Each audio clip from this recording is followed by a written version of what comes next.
Hi guys, we're back here on ride 11, I guess it is, and today Preston's gonna get on and ride RC.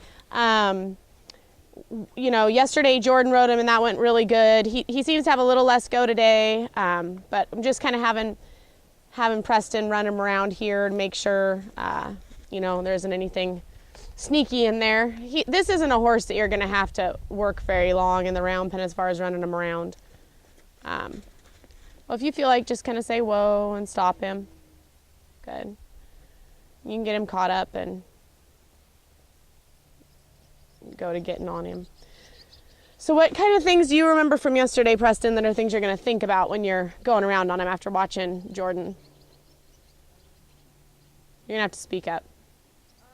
Like to make sure after I kick him and he goes to release him and not oversteer like I was the other day. Okay, so to make sure that when you kick him, you release him and that not oversteer him. And then you know you're probably gonna have the same little bit of issue over here. Part of it is that this round pin isn't quite round, so they kind of want to stay in on this track here and we're a little bit outside of it, but also just to remember that he was a little bit nervous about us sitting here.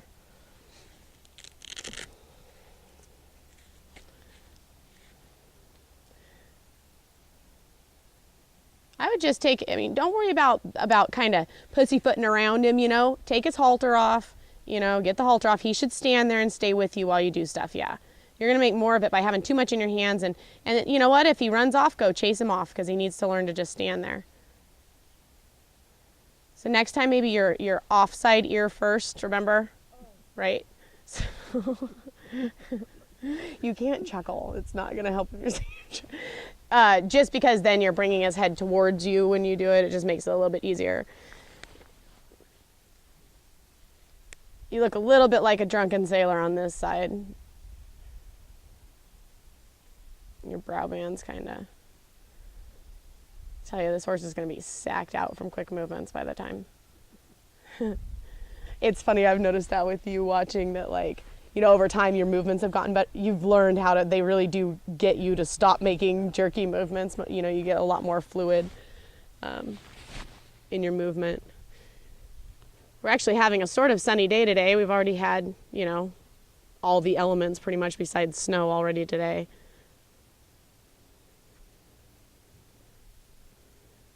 Yeah, that's better.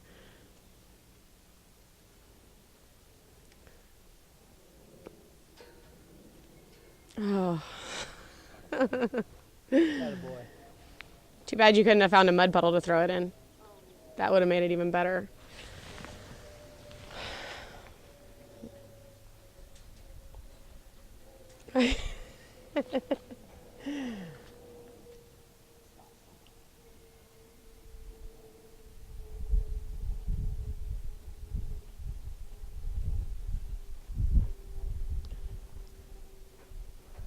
All right, get your foot in the stirrup a little bit faster, yeah. You never know. I mean, he's been really good, and I don't want you to hurry and jam it in, but, you know, standing there all exposed. Then the other thing is let him kind of go the direction you got on him first. Just that's a little bit easier. Bump your legs. You know, he got bumped on. He knows what it means from yesterday. If you oversteer him, remember, bend him around too much, he's not going to go anywhere. Good.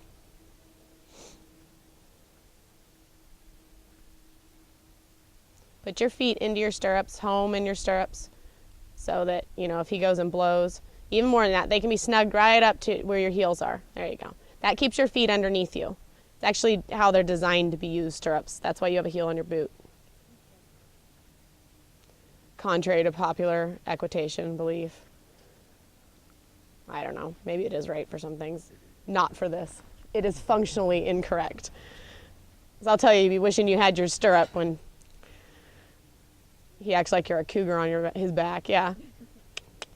Good. Let's just get him to move out a little bit. See how much you can get him to free up in his walk, and you know he's not as goosey as he was yesterday, so he seems to be a little bit quieter with you anyway.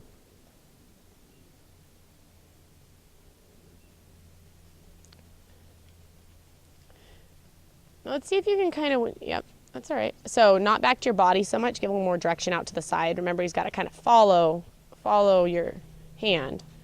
And so if your hand's back here and that's where the pole's coming, he can't really He can't really do what you're asking him to do, yeah. So you're setting him up to be confused.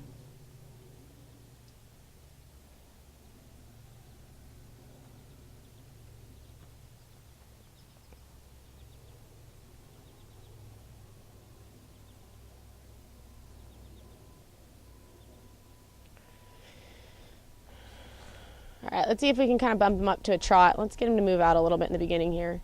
Keep your reins plenty short.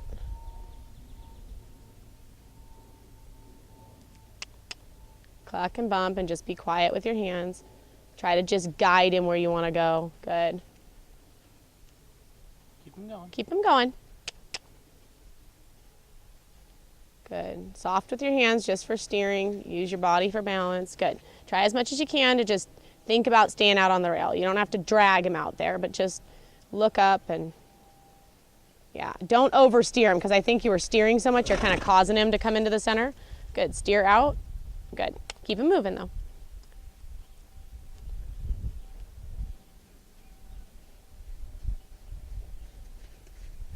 Good.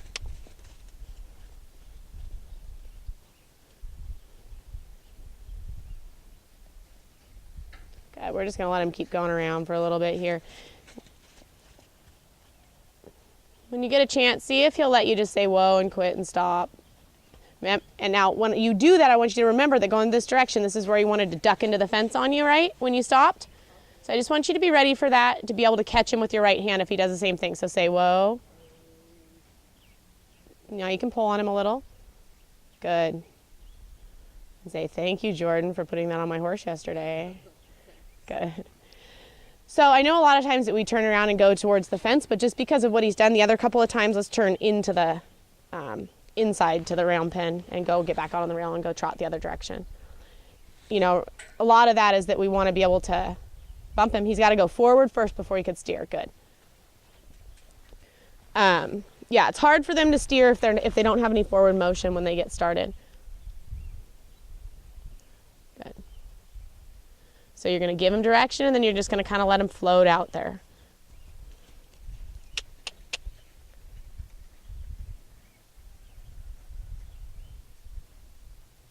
So start giving him direction out to the right because the eyes, yeah.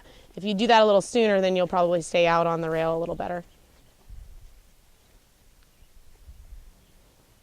So like there, good. Good, and then relax when he goes there though. You don't want to hold him out there. You want to give him direction, get him to move out there, and then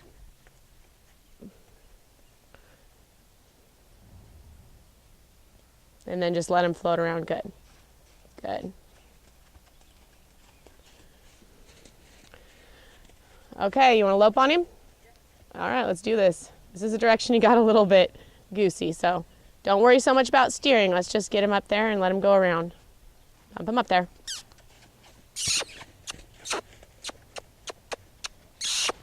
But kick on him. You got to kick on him. There you go. Kick him again. Kick until he goes and then release. Come on. You don't have to scare him, but you want to get it accomplished. And don't lean. Kick him up there. Good boy. This horse likes him so much. Keep, good. Kick and kiss. Kick him up there. You can do it. Get some life in your body. You can get him going. Good. I don't care if he lopes around too much. Just kick him and get him into the lope, and then, good. And then relax. Good job. Good. That's okay. If you said it, though, you got to follow through with it. That's all right. Kick him up there. Don't lean in this corner especially. Good job. You got to keep kicking until he goes. You can't kick one stride. You got to kick, kick, kick till he goes. Good.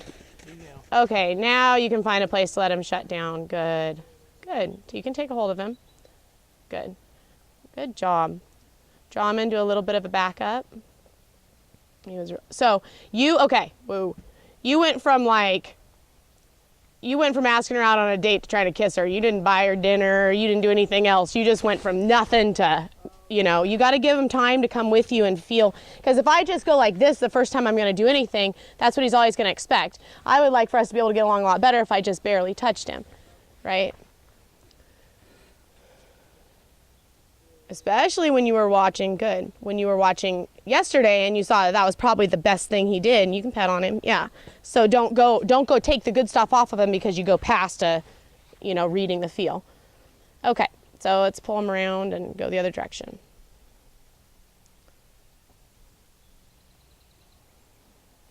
So now we're just going to try to get him to lope again. You can kick him up. So we're going to try to get him to lope both ways, and then we'll just do some walking and stuff like that. Remember this direction. You really don't have to steer a lot. He's good about the round pen. And if Jordan could just come along and get your horse to lope for you every time, that'll be... you have an all-powerful kiss. Yeah, no, I understand. Good job. Good, Preston. Good. Really good. Fortunately, you're so little that you don't have to worry about balancing on their face too much. Good. Good. When you get a chance, find a place to break him down, say the word. Pull now, whoa, re-emphasize it. Yeah, good. Now he knows a little bit more. Good. So, you're always going to be just trying to find the little bit more that they know every time you ride them, right? Like, it's not always going to stay static and the same about training. So, like, yeah, the first day, you didn't want to pick up on them in the first ride. In the second ride, maybe the same thing. But then you start kind of teaching them to take a little bit of a pull and being able to take a hold of them. So it's a fluid thing, it's always in flux. It's always changing and growing. It's not always the same every day. So, yeah, now that he knows a little bit of that, you want to kind of sit and say, whoa, and have him come back to you. But then eventually when he goes a few strides, you can take a hold of him and draw on him a little bit. So just go around, just trot around on him out on the rail for a little bit. Let's not make him lope a bunch more. Let's just trot. Let him just go around easy. See if you can keep him out here. I know one thing we were talking about today, well, actually yesterday, we were trying to shoot a little bit of video, and my situation now is that I basically have a lot of different things that I have to do that isn't just training horses. So sometimes my personal horses can not be exactly where I want them to be because I don't have the time to devote to them. So say, 5 years ago when I had 12 horses to ride in a day, I had the whole day to do it. And now sometimes I have to shortcut things that are not exactly what I want to be doing. So I spend all my time telling Jordan or Preston what they should be doing, and sometimes don't follow my own advice. So yesterday that was a little bit of a rude awakening that, I say all the time that if you feel like your horse is being heavy, 9 times out of 10, it's you being heavy on your horse. And, I've been having that same situation with a couple of the colts that I've been riding and being real frustrated, and they're being a little rude in their face and stuff. And I just went back to doing exactly what I would be telling Jordan to do in the same situation. And wow, like magic, it got better. So it's a process for everybody, the teacher and the students and the teacher students and the, teacher student. So how do you feel about that? Let's walk him out to the center and just see if you can steer his shoulders across a little bit. Let's see if we can just kind of, so remember, forward first, then steer. So see if you can just kind of walk a circle there.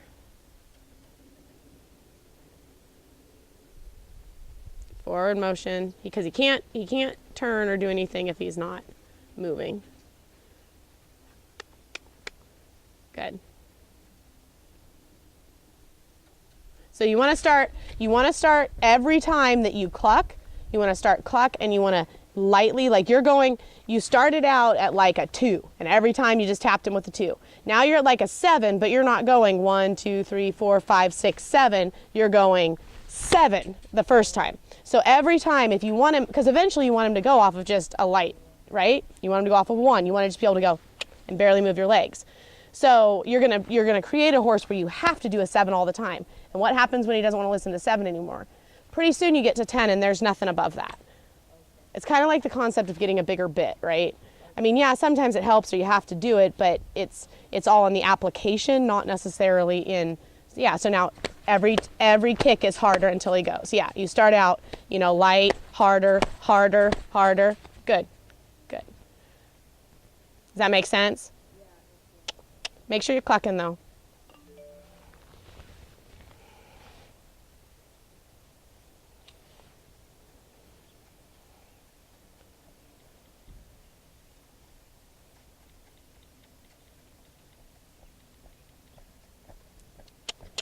Good. Good. And that was really good when he went that you didn't pick up on him. That's one of the biggest things I see people do is, you know, they'll kick their horse and the horse isn't going and then they kick that hard. Well, it's like they didn't, of course they're going to kind of jump up and go somewhere, especially when you're forward too. Good. Especially when you're giving a big cue like that. I mean, they're probably going to jump up there. Well, the worst thing you can do is have to go from 1 to 10 and then they jump forward and then you grab a hold of them and erase that work that you did, you know. You have to be pretty disciplined to not pick up on them. Good. Because it's just like anything else, and I think I've told you this before. I know I've told Jordan a bunch of times. You know, you have to remember that even though you're giving a physical cue to the horse, what's happening is they're feeling a stimulus on their side, and it's going to their brain's comprehending it, and then they're giving you a physical reaction, right? It's not because you're dragging them around. How much do you weigh? You have got to weigh more than 90 pounds. Yeah, I like how you just guessed a 10-pound range, like your body weight could be off 10%. So you probably weigh 100 pounds. Say you weigh 100 pounds. You weigh, 10% of his body weight. Like, there is nothing you could physically do to physically cause him to do something. It's not possible. And I know that that's, people, think, and obviously you're doing something physical, you're moving your body in a way to give a cue, but what you want sometimes for your cue to be so much of a whisper that they're listening to you, right? If all you ever do are clanging pots and pans around, right, eventually people just, your horse isn't going to pay attention to you. You want it to be wanting to understand what you're saying, not just, not just kind of bullying them around. There's a time and a place for getting into them, for sure, but it comes as you escalate, a cue. And especially not in the beginning. You were trying to make things make sense to them. Just like what I was talking about on the little video that we just shot, you can't ever expect your horse to do something that you haven't taught it to do, right? Like, you have to teach a horse everything. They don't just come with that. So you have to teach them what those things mean. Good. I think that's probably awfully good for today. Because you hadn't loped on him yet, had you? Yeah. You did the first come home. Oh, that's right. I wasn't here. That was when you guys videoed. She is sore, yeah. All right, what do you got? You got any comments, questions? Words of wisdom from the mind of a 14-year-old? Nothing? You got nothing. All right.